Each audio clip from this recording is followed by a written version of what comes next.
ನಮ್ಮ ಹಳ್ಳಿ ಕಡೆ ಒಂದು ಮಾತು ಹೇಳ್ತಾರೆ, ಒಬ್ಬ ರಾಜನಿಗೆ ಅವನ ರಾಜ್ಯದಲ್ಲೆಲ್ಲ ಬಳಗ, ಆದರೆ ಒಬ್ಬ ಕವಿಗೆ ಜಗತ್ತಿನಲ್ಲೆಲ್ಲ ಬಳಗ ಇರ್ತಾರೆ.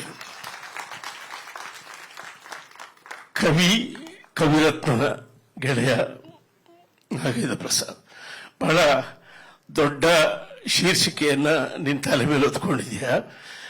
ಆ ಕವಿರತ್ನ ಅಂತ ಇಟ್ಕೊಂಡ ಮೇಲೆ ನಿನಗೆ ಜವಾಬ್ದಾರಿ ತಾನಾಗೆ ಬರುತ್ತೆ. ಇವಾಗ 50 ವರ್ಷ ಅಷ್ಟೇ ತಾನೆ, ಇನ್ನು 25 ವರ್ಷ ಸಮಯ ಇದೆ. ನಿನ್ನ ಹೊಣೆಗಾರಿಕೆಯನ್ನ ನೀನು ನಿನ್ನ ಶೀರ್ಷಿಕೆ ಜೊತೆಯಲ್ಲಿ ಸಮನ್ವಯಿಸಿಕೊಳ್ಳೋದು ಮುಂದೆ ಇದೆ. ಇವತ್ತು ಒಂದು ಸಂಭ್ರಮದ ದಿನ. ಅಂದ್ರೆ 50ನೇ ವರ್ಷಕ್ಕೆ ಇಷ್ಟು ದೊಡ್ಡ ಸಂಭ್ರಮವನ್ನು ಆಚರಿಸಿಕೊಳ್ಳುವಂತಹ ಒಂದು ಅನುಕೂಲ ಮತ್ತು ಸಾಧನೆ ಸಿಕ್ಕಿದೆಯಲ್ಲ, ಅದು ಬಹಳ ಹೇಳ್ಕೊಳ್ಳುವಂತ ವಿಷಯ, ಹೆಮ್ಮೆ ಪಡುವಂತ ವಿಷಯ. ಇವತ್ತು ಈ ವೇದಿಕೆ ಕೂಡ ತುಂಬಾ ಚೆನ್ನಾಗಿತ್ತು. ಸಂಗೀತಕ್ಕೆ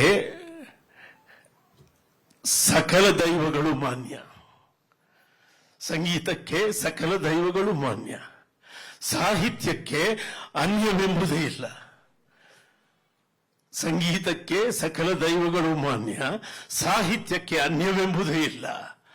ಅನ್ಯೋನ್ಯವೆಂಬುದೇ ಸರ್ವಧರ್ಮಗಳ ಸಲ್ಲಕ್ಷಣ. ಅದು ಇವತ್ತಿನ ವೇದಿಕೆಯಲ್ಲಿ ನಾನು ನೋಡಿದ್ರೆ ವೆರೈಟಿ ಪಕ್ಷಗಳು, ವೆರೈಟಿ ಅಧಿಕಾರಿಗಳು, ವೆರೈಟಿ ಭಿನ್ನಾಭಿಪ್ರಾಯಗಳು ಎಲ್ಲವೂ ಸೇರಿ ಇಲ್ಲಿ ಸಾಹಿತ್ಯ ಮತ್ತು ಸಂಗೀತದ ಹೆಸರಿನಲ್ಲಿ ಇವತ್ತು ಈ ವೇದಿಕೆಯ ಮೇಲೆ ಸೇರಿದ್ದಲ್ಲ, ಒಂದು ಅದ್ಭುತವಾಗಿತ್ತು. ಒಬ್ಬ ಕವಿಗೆ ಮತ್ತು ಸಂಗೀತಗಾರನಿಗೆ ಮಾತ್ರ ಸಾಧ್ಯ ಈ ಎಲ್ಲ ಪಕ್ಷಗಳನ್ನ ಹೀಗೆ ಹಿಡಿದಿಡೋದಕ್ಕೆ. ನೀನು ಹಿಡಿದಿಟ್ಟಿದೀಯ. ನೋಡಿದ್ರೆ ನೀನು ಕೂಡ ಏನೋ ರಾಜಕಾರಣದ ಕಡೆ ತಲೆ ಹಾಕೋ ತರ ಕಾಣಿಸ್ತಾ ಇದೆ. ನೋಡಮ್ಮ, ಇರೋದು ಒಂದನ್ನು ಹಿಂಗ್ಸು. ಜೀವನದಲ್ಲಿ ದುಡ್ಡು ಬರೋ ಕೆಲಸ ಯಾವುದಿದ್ರು ಮಾಡು, ತೃಪ್ತಿ ಬರೋ ಕೆಲಸ ಯಾವುದಿದ್ರು ಮಾಡು, ಹೆಸರು ಬರೋ ಕೆಲಸ ಯಾವುದಿದ್ರು ಮಾಡು, ಆದ್ರೆ ಪ್ರಾಂಪ್ಟ್ ಆಗಿ ಮಾಡು, ಪರ್ಫೆಕ್ಟ್ ಆಗಿ ಮಾಡು. ಇಷ್ಟೇ ವಿಷಯ. ಓಕೆ, ನೀನು ಒಂದು ದೊಡ್ಡ ಪರಂಪರೆಯ ಉತ್ತರಾಧಿಕಾರಿಯಾಗಿದೀಯ. ಜಿ ಸದಾಶಿವಯ್ಯನವರು ನಮ್ಮ ಕನ್ನಡ ಚಿತ್ರರಂಗದ ರಂಗಗೀತೆಗಳನ್ನ, ಚಿತ್ರಗೀತೆಗಳನ್ನ ಮಾಡಿದ ಆದ್ಯರಲ್ಲಿ ಒಬ್ಬರು. ರಂಗಗೀತೆಗಳನ್ನ ಚಿತ್ರಗೀತೆಗಳನ್ನಾಗಿ ಮಾಡಿದ ಆದ್ಯರಲ್ಲಿ ಜಿ ಸದಾಶಿವಯ್ಯನವರು. ಅಂದ್ರೆ ನಿಮ್ಮ ತಂದೆಯವರು, ನಿಮ್ಮ ತಾತ ಜಿ ಸದಾಶಿವಯ್ಯನವರಿಂದ ಹಿಡಿದು ವಿಜಯ ನರಸಿಂಹವರೆಗೂ ಒಂದು ದೊಡ್ಡ ಪರಂಪರೆ ಇದೆ. ಅದಾದ ಮೇಲೆ ಜಿ ಉದಯಶಂಕರ್ ಅವರಿಂದ ಹಿಡಿದು ಈಗ ನಮ್ಮ ವ್ಯಾಸರಾಯರವರೆಗೂ ಒಂದು ದೊಡ್ಡ ಪರಂಪರೆ ಇದೆ. ಇವರೆಲ್ಲ ರಂಗಗೀತೆಯನ್ನ ಚಿತ್ರಗೀತೆ ಮಾಡಿ ಅವಕಾಶಕ್ಕೆ ಗೌರವ ಕೊಟ್ಟು, ಭಾವನೆಗೆ ಬೆಲೆ ಕೊಟ್ಟು ಕೆಲಸ ಮಾಡಿದವರು. ಒಬ್ಬರು ಸಂಭಾವನೆಯಿಂದ ಸಂತೃಪ್ತರಾದವರಲ್ಲ. ನನಗೆ ಗೊತ್ತಿರೋ ನಿಜವಾಗಿಯೂ ಹೇಳಬೇಕಂದ್ರೆ ಹುಣಸೂರು ಕೃಷ್ಣಮೂರ್ತಿಗಳ ಒಂದು ಪರಂಪರೆ ಇದೆ. ಅಂದ್ರೆ ಜನಪದರನ್ನ, ಸಾಮಾನ್ಯರನ್ನ ತಲುಪಿದ ದೊಡ್ಡ ಗೀತಚಿತ್ರಕಾರ ಹುಣಸೂರು ಕೃಷ್ಣಮೂರ್ತಿ.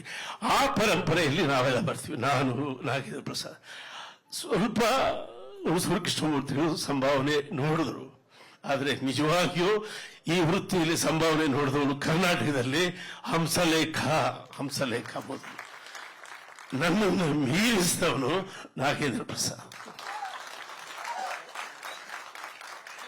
ಅಂದ್ರೆ ಒಂದು ಕ್ರಿಯೇಟಿವಿಟಿ ಜಾಬ್ ಅದನ್ನ ಒಂದು ಕಾರ್ಪೊರೇಟ್ ಸಿಸ್ಟಮ್ ನಲ್ಲಿ ಕೆಲಸ ಮಾಡೋದಿದೆಯಲ್ಲ, ಅದಕ್ಕೆ ಒಂದು ಜಾಣತನ ಬೇಕು. ಜಾಣತನ ನಮಗೆ ಅಷ್ಟೊಂದು ಜಾಣತನ ಇಲ್ಲ. ನೀನು ಸ್ವಲ್ಪ ಜಾಣ ಇದೆಯಾ. ತನ್ನ ಕ್ರಿಯೇಟಿವಿಟಿ ವರ್ಕ್ ಅನ್ನ ಕಾರ್ಪೊರೇಟ್ ಸಿಸ್ಟಮ್ ನಲ್ಲಿ ನಗ್ತಾ, ತಮಾಷೆ ಮಾತಾಡ್ತಾ, ಅವ್ರಿಗೂ ಊಟ ಕೊಡಿಸ್ತಾ, ಇವನು ತಿಂತ, ಬೇಕಾದಷ್ಟು ದುಡ್ಡಿಸ್ಕೊಳ್ತಾ, ಮಾರ್ಕೆಟಿಂಗ್ ಮಾಡ್ಕೊಳ್ತಾ ಪ್ರಭಾವಿಯಾಗಿ ಬೆಳೆಯೋದಾಯ್ತು. ಆತ ಕೈಯಾಡಿಸ್ತಾ ಇರೋ ಜಾಗ ಇಲ್ಲ. ಎಲ್ಲ ಇಲಾಖೆಗಳಿಗೂ ಕೈಯಾಡಿಸಿ ಓಡಿ ಬರ್ತಾನೆ. ಆದ್ರಿಂದ ಆತ ಅನುಭವಿ ಮತ್ತು ಪ್ರಭಾವಿ ಲೇಖಕರಲ್ಲಿ ಒಬ್ಬ. ಇನ್ನು ಮುಂದೆ ದೊಡ್ಡ ಭವಿಷ್ಯ ಇದೆ ನಿನಗೆ. ನೀನು ಸ್ವಲ್ಪ ಸುರೇಶನ್ ಜೊತೆಯಲ್ಲಿ ನ್ಯಾಚುರಲ್ ಆಗಿ ಆಕ್ಟ್ ಮಾಡೋದನ್ನ ಅಭ್ಯಾಸ ಮಾಡಿಕೊಂಡ್ರೆ ಕನ್ನಡದ ಭಾಗ್ಯರಾಜ ಆಗೋದಕ್ಕೆ ನಿನಗೆ ಎಲ್ಲ ಯೋಗ್ಯತೆ ಇದೆ. ಬಟ್ ನ್ಯಾಚುರಲ್ ಆಗಿ ಆಕ್ಟ್ ಮಾಡಬೇಕು. ಏನ ತಲೆಯಿಂದ ಆಕ್ಟ್ ಮಾಡ್ತೀಯ, ಹಾರ್ಟ್ ಇಂದ ಆಕ್ಟ್ ಮಾಡಬೇಕು. ಓಕೆ, ಸೊ ಮುಂದೆ ನೀನು ಆಕ್ಟರ್ ಆದ್ರೆ ಒಳ್ಳೆಯದೇ. ಅಥವಾ ರಾಜಕಾರಣಿ ಆದರೆ ಒಳ್ಳೆಯದೇ. ನೀನು ಏನಾದರೂ ಆಗಿರಪ್ಪ, ನೀನು ಏನಾದರೂ ಆಗಿರು, ಕನ್ನಡ ಚಿತ್ರರಂಗಕ್ಕೆ ಒಂದು ನೈತಿಕ ಜವಾಬ್ದಾರಿ ಇದೆ. ಏನು? ಇಲ್ಲಿನ ಕನ್ನಡ ಭಾಷೆಯನ್ನ ಕಾಪಾಡ್ತಾ ಹೋಗೋದೇ ಒಂದು ದೊಡ್ಡ ಪರಂಪರೆ ಇದೆ ಕನ್ನಡ ಚಲನಚಿತ್ರ ಗೀತೆಗಳ ರಚನೆಕಾರರಲ್ಲಿ. ಆ ಕೆಲಸವನ್ನು ಎಲ್ಲರೂ ಮಾಡ್ತಾ ಇದ್ದಾರೆ. ಇತ್ತೀಚೆಗೆ ಸಿನಿಮಾದಿಂದ ಕನ್ನಡ ಆಚೆ ಓಡೋಗ್ಬಿಟ್ಟಿದೆ. ಅದನ್ನ ಮತ್ತೆ ಒಳಕ್ಕೆ ಎಳಿಬೇಕು. ಆ ಕಡೆ ಏನೇನು ಕೆಲಸ ಮಾಡಬೇಕು ನೀನು ಮಾಡಬೇಕಾದ್ದು ನಿನ್ನ ಜವಾಬ್ದಾರಿ ಇದೆ. ಅವರು ಕರೆಕ್ಟಾಗಿ ಹೇಳಿದ್ದಾರೆ. ಹಂಸಲೇಖರ ಉತ್ತರಾಧಿಕಾರಿ ಅಷ್ಟೇ ಅಲ್ಲ, ನೀನು ಎತ್ತರಾಧಿಕಾರಿ ಕೂಡ ಆಗ್ತೀಯಪ್ಪ. ನೀನು ಒಳ್ಳೇದಾಗ್ಲಿ. ಆತನ ಚಿಕ್ಕ ಮಕ್ಕಳೆಲ್ಲ ನನ್ನ ಮ್ಯೂಸಿಕ್ ಸ್ಕೂಲಲ್ಲಿ ಮ್ಯೂಸಿಕ್ ಕಲಿತಾವೆ. ಅವ್ರ ಚಿಕ್ಕ ಮಗಳು ಮಾತ್ರ ತುಂಬಾ ಮುದ್ದಾಗಿದ್ದಾಳೆ.